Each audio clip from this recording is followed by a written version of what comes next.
Si conoces a algún cristiano, o si eres cristiano, de seguro has escuchado la palabra evangelio como un resumen del cristianismo, conectado a frases como Dios te ama o Jesús murió por tus pecados.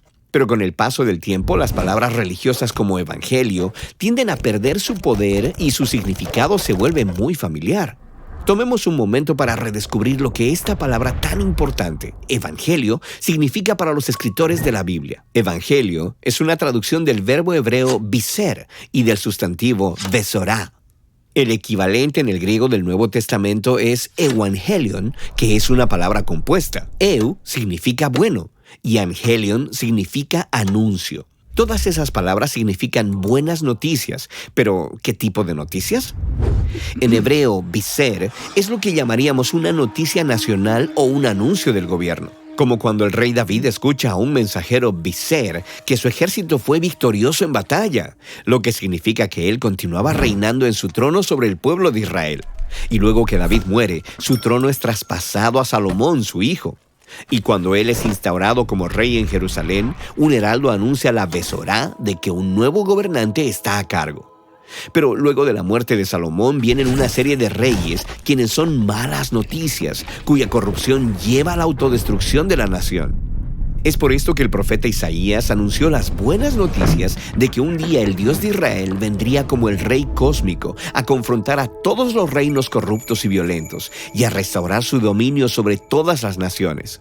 Y es así que cuando Jesús de Nazaret entró en la palestra pública, Él dio cumplimiento al Evangelio de Isaías cuando anduvo anunciando el Evangelion del reino de Dios. Jesús decía que Dios estaba restaurando su reino sobre su pueblo Israel y sobre todas las naciones. Y era Jesús mismo quien lo estaba haciendo. Ahora, el Evangelion de un nuevo rey significaba una nueva forma de vivir. Jesús dijo que vivir en el reino de Dios significaba seguirlo a Él al dejar la espada y buscar la paz a través del perdón radical y de la generosidad aún hacia tus enemigos. Sus buenas noticias requerían que las personas tomaran una decisión. Es por eso que Jesús llevó su Evangelion a Jerusalén para confrontar a los reinos violentos y corruptos de sus días.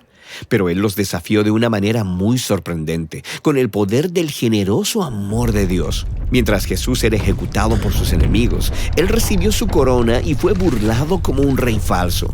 Pero Él mostró la verdadera autoridad como rey al perdonar a sus torturadores.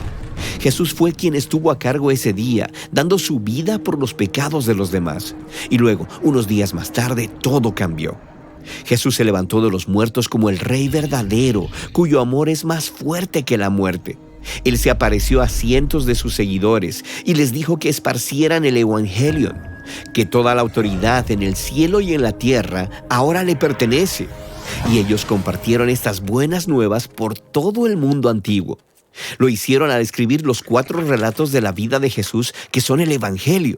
Es decir, narran la historia de cómo Jesús trajo el reino de Dios, cómo Él vivió por los demás y murió por sus pecados, y cómo luego fue levantado de entre los muertos.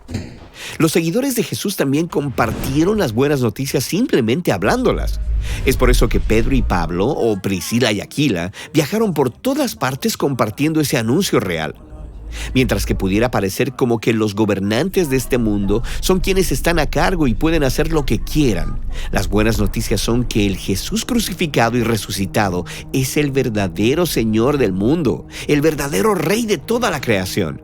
Y en el reino de Jesús las cosas son diferentes. Aquí es donde los verdaderos líderes son siervos, porque los últimos son primeros y los primeros van al final de la fila. Es donde los hambrientos son saciados y los desvalidos son recibidos porque el amor es la realidad más poderosa del reino de Dios. Y estas buenas nuevas no son fáciles de creer. Suena como una locura la primera vez que lo oyes. Pero algo pasa mientras las personas cuentan la historia de Jesús y empiezan a vivir como si Él realmente fuera el Rey del mundo. En ese momento, este evangelio se convierte en las mejores noticias que alguna vez hayas escuchado.